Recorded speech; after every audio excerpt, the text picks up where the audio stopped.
Hey everybody, this is @now_world_order from Twitter, and this is going to be my TNA Slammiversary predictions video.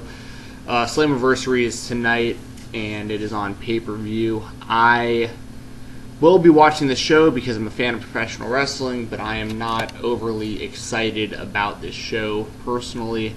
I took this lineup off the website, so this seems to be the confirmed card for the show. So I'll go ahead and get right into that. This won't be a very long video either, and I'll probably do a review video afterwards too. So, subscribe to the channel, check me out on Twitter @now_world_order, and this is my Slammiversary predictions. It says on the website, excuse me, that the Von Erich family will appear on the show. I mean, that's cool. I like the Von Erichs. They were a big part of wrestling in the territory days, but I don't know what exactly they're going to add to this show other than, some of their family members that are younger that I think are in the business now might get a little exposure, and they might kind of just tip the cap and say thanks for everything your family's done, but I really don't know what the significance of them being on the show is going to be. We also will see Kurt Angle announce the next TNA Hall of Fame inductee. This is a joke Hall of Fame, in my opinion. I don't think it really matters who they induct. If it was me, not only would AJ Styles be the choice, he would have been the first choice to make their Hall of Fame at least somewhat legitimate, because everybody knows that AJ Styles is what TNA Wrestling was founded and built on. Excuse me. And just so you guys know as viewers, I've been watching TNA Wrestling since the first show they ever put on in 2002. I have followed this company from the time where it was weekly pay-per-views, where you had to find replays of their shows on the internet. I have followed them through their days on Fox Sports, through Spike TV, the pay-per-view model again, blah, blah, blah. I followed this company from the beginning, and without a doubt, AJ Styles is the heart and soul of this company, and it's a shame he's no longer there. Not necessarily because he isn't there anymore, because TNA's been pretty lackluster, but it's a shame that TNA management felt that AJ Styles was not worth the money they were paying him. And the guy making that decision is Big John, who people might remember from like Tough Enough. He used to be an executive with the WWE. The guy clearly doesn't know talent, because he's going to let guys like AJ Styles, Christopher Daniels, and Kazarian go, but they're going to re-sign guys like the guys from the Jersey Shore tag team, whatever that is, Bromans. You know what I mean? Like, it's pretty comical, actually. And I actually live in Nashville, Tennessee. I live not too far away from actually very close to the TNA headquarters. And I'll tell you right now, for a place that has founded the company, no one here, unless you're a hardcore wrestling fan, even knows that TNA Wrestling exists, and has even less of a clue that they're headquartered here in Nashville. So I'll make another video later on about that, and how Global Force Wrestling, which is Jeff Jarrett's new promotion, I believe they're going to be operating out of Nashville too. If not, it's going to be in Hendersonville, which is just about a half hour away from Nashville. So it'll be interesting. That being said, I think AJ Styles is the right choice, but I doubt it'll be him, considering his standing in the company right now. Jeff Jarrett would be my next choice. Founded the company, but then again, he's going to be their competition soon with GFW, so I don't think it'll be him. That kind of leaves us with guys like Samoa Joe, James Storm, Bobby Roode, the current champion Eric Young, Abyss, and Jeff Hardy. If it was my guess, I'm going to guess they're going to do Hardy, only because he's another big name, and currently their Hall of Fame consists of Kurt Angle and Sting, who are not TNA originals, just like Jeff Hardy isn't. The whole thing's silly, and I really don't care enough to keep talking about it. The next match, we've got Austin Aries taking on Kenny King. We found out a few days ago that MVP is not going to be able to make the championship match in the steel cage with Eric Young at the end of the show. So we're going to get the winner of Kenny King and Austin Aries, and the winner of Samoa Joe and Bobby Lashley in that steel cage triple threat for the championship at the end of the night. So that makes this decision a little bit harder, because it depends on which way they're going to go with this. Are they going to make it, Eric Young, the ultimate underdog, Daniel Bryan clone type deal? And I love Eric Young. I've been a fan of his for a long time, and he lives here in Nashville, or he's from Nashville at least. Big Predators fan, Nashville Predators NHL team. His wardrobe, his trunks, everything is Nashville Predator base, which I think is awesome. So are they going to go with Kenny King and Bobby Lashley, who are like the cronies of MVP, 2-on-1 situation? Who knows? My guess is that's what they're going to do. So my prediction is going to be Kenny King, but I'd much rather see Austin Aries in the main event, and I'd actually rather see Austin Aries as the champion of the company over probably anyone else in the company. I've been a fan of Austin Aries also for a very long time. Back when he was in ROH and in the independents, he's a guy who deserves to be getting more than he has, and apparently he's out of whatever TNA doghouse he was in, so we'll see what happens there. My prediction is going to be Kenny King, though. Next, we got Cowboy James Storm versus Mr. Anderson. This is another match that I really don't care about. I like the Austin Aries Kenny King match, for the record. James Storm, Mr. Anderson. I think James Storm is underutilized. I think that he could be a big player in the WWE if he would go over there, but he just signed again for a longer contract with TNA, so he'll be there at least for the foreseeable future. Mr. Anderson, Kennedy does nothing for me anymore. I feel like the guy not only hasn't gotten any better from his days in the WWE, he's gotten worse. He doesn't really even have a gimmick. He was entertaining because he was the guy who came out, Mr. Kennedy, and then everyone, Kennedy, and it was so silly, but it got him over. And in the ring, he was, he's decent, but I just don't see it. I hope that James Storm wins this match. I'm going to predict James Storm to win this match, and I hope it's the end of this feud, but it probably won't be. We've got Willow versus Magnus, another match I don't care at all about. I think Magnus was a giant flop as the champion of the company. Another guy that doesn't do anything for me in the ring or on the mic. He has a decent look, I guess, if you're going for a female demographic, but then again, there's plenty of guys on the show that you can do that with. And Magnus, he's doing this whole thing with this guy Bram, who's his childhood friend that's trying to make him tougher again. Once again, it's sad, but I really don't care about this match. The Willow character I'm kind of on the fence about. I know it's something Jeff Hardy's wanted to do his whole career. It's nice that they're giving him the opportunity to do a character he created when he was a kid on national television. But it's also odd at the same time that they would market this guy Willow as Willow when Jeff Hardy's the biggest name on your roster, and he's the most well-known person, and he's going to be a WWE Hall of Famer sooner than later. But we get Willow versus Magnus. My prediction is going to be Willow, mainly because Jeff Hardy doesn't lose too often, especially on pay-per-view. So my choice is Willow, and I hope Willow wins the match too. I'll take Willow over Magnus any day of the week. Next up, we got Bobby Lashley versus Samoa Joe. Not a fan of Bobby Lashley. I've been a fan of Samoa Joe for a long time. I loved Samoa Joe's championship match with Austin Aries in Ring of Honor. That was awesome.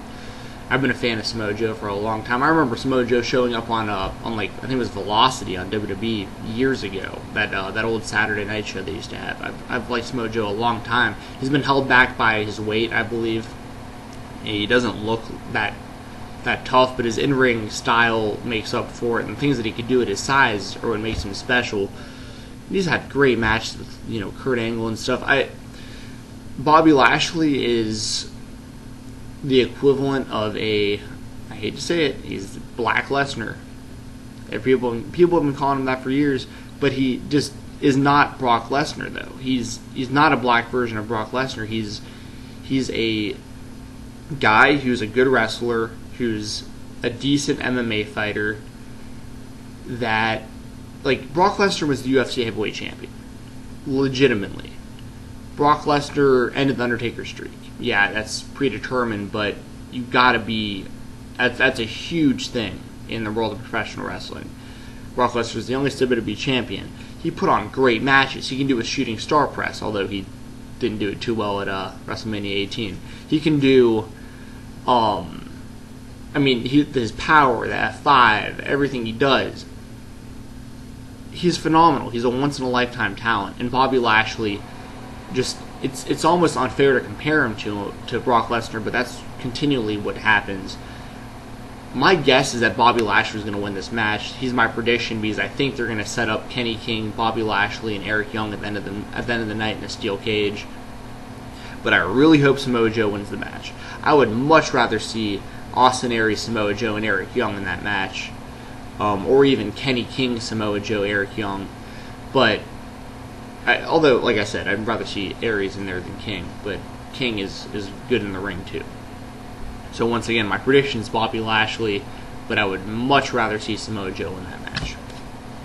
And I don't expect the match to be very good.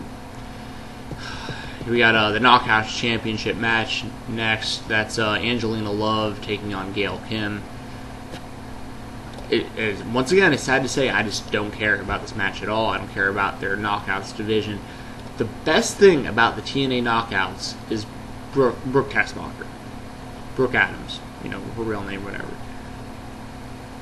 If I were TNA, I say this as a joke, but I'm joking, but I'm not, because I would actually watch it. If they would put a still frame of Brooke Tessmacher's ass on the screen for the 10 minutes that they're going to give this Knockouts Championship match, I would much rather just look at Brooke Tess's ass than watch this match or any other Knockouts match for that matter nowadays.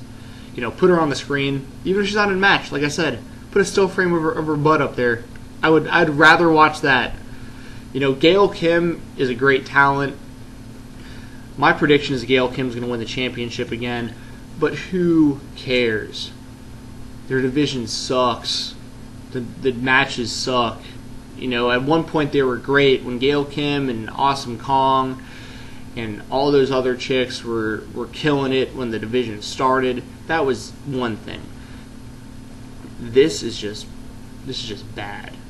And I'm being overly critical, but you know, the fact that there isn't one tag team match on this entire pay-per-view, but we're going to get Angelina Love versus Gail Kim. You know what I mean? I guess they have to put women on the show, or at least that's what they think. I'm talking about this too much. Once again, I got Gail Kim over Angelina Love, but I'd much rather be looking at Brooke Tessmacher. If you're watching this, Brooke, hashtag Brooke Slays. Follow me on Twitter at now_world_order. Up next, we got the tag team match. I want to say tag team match. The tag team champions are in this match. It's a ladder match for the X Division Championship between Manic, Tigre Uno, Crazy Steve, Sonata, Eddie Edwards, and Davey Richards. Edwards and Richards are the tag team champions currently. Shows how much they care about those belts in TNA nowadays. They're two of the best wrestlers in the world. Davey Richards especially. I mean, everyone knows how great he is in the ring. Crazy Steve. Like, are you serious? Please, I hope to God they don't play that god-awful menagerie music throughout this match like they have been for some of the other stuff the Menagerie's been doing. This could be a good match, though. You know, there's enough talent. You know, Sonata's solid. Edwards and Richards are solid. Manic's, solid. Tigre Uno's solid. Crazy Steve, I just don't understand him being in this match. I guess they needed someone on there. If he wins the championship, that's just going to be another stake in the heart of TNA wrestling. As for predictions, I want to say Sonata's going to retain the championship. I don't know how long he's contracted to wrestle for TNA, though. I have no idea what his obligations are with them, because he goes back and forth between companies. My guess is that it's going to be Sonata. I wouldn't mind Edwards or Richards, but if they want to keep them a tag team, it's not a good idea to put the X Division Championship on one of them because it's going to create an inevitable breakup. And Manic, I've had enough of. Tigre Uno is good. He's good in the ring, but I don't see him as the champion. Like I said, Crazy Steve's a joke. Sonata seems like the choice here, so I'm going to say Sonata wins this match and retains the X Division Championship in that ladder match. Next up, we got Texas Death Match between EC3 and Bully Ray. I'm actually a pretty big fan of Ethan Carter III. I think he's a talented guy. He was talented in the WWE. A gimmick that I'm like pissed that it never took off and it never actually got a chance on WWE TV. Back when Ethan Carter was in WWE, find these on YouTube. Check out he's the USA guy. And they do all these promos, USA guy, and they're like these super corny, like Team America style, you know, showing all this stuff from America, and he's just this goofy, like Kurt Angle 3 eyes, but even cheesier. Once again, hard to explain, but check it out on YouTube. The USA guy. And Bully Ray has been solid. He's probably the most improved wrestler I've seen in a long time, especially making that transition from from a tag team competition to singles competition. My guess is that Bully Ray is going to win this match. I think it could go either way, and I wouldn't be upset either way, but my prediction is Bully Ray is going to take this one. And last but not least, we've got the triple threat steel cage match for the TNA World Heavyweight Championship. Eric Young versus the winner of 2 of the matches I talked about before. Like I said, I'm expecting it to be Bobby Lashley, Kenny King, and Eric Young, but I hope it is, and I hope Austin Aries and Samoa Joe are the ones who are in that match. My guess is that Eric Young is going to retain, if for no other reason than this is a last-minute change, and I don't think it makes any sense to put the belt on Lashley. I don't think it makes any sense to put the belt on King. I wouldn't mind it being on Joe or Aries, though. It just depends on which way they want to go with the company. By the way that TNA has been booking their product, you know, it's a joke, you know, but and I've heard people talk about it. Now that Daniel Bryan's been stripped of the championship, it's almost like, well, let's take it off Eric Young too. You know what I mean? One other thing I want to mention, you know, when I was mentioning possible Hall of Fame inductees, I mentioned Abyss. I'm on the TNA website right now. It lists Abyss as the current television champion since June 2nd of 2013. Has he ever defended that belt? Can someone let me know? Like, comment, or like, I follow the product close, and I don't think that was even a championship in the company anymore. So anyway, those are my predictions for TNA Slammiversary. That's tonight. Subscribe to this YouTube channel. Follow me on Twitter at NOW_WORLD_ORDER. DM me questions on Twitter. Send me messages on Twitter.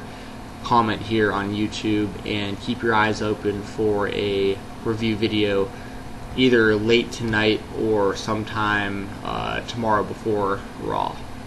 So once again, thank you for watching. Y'all be safe and take it easy.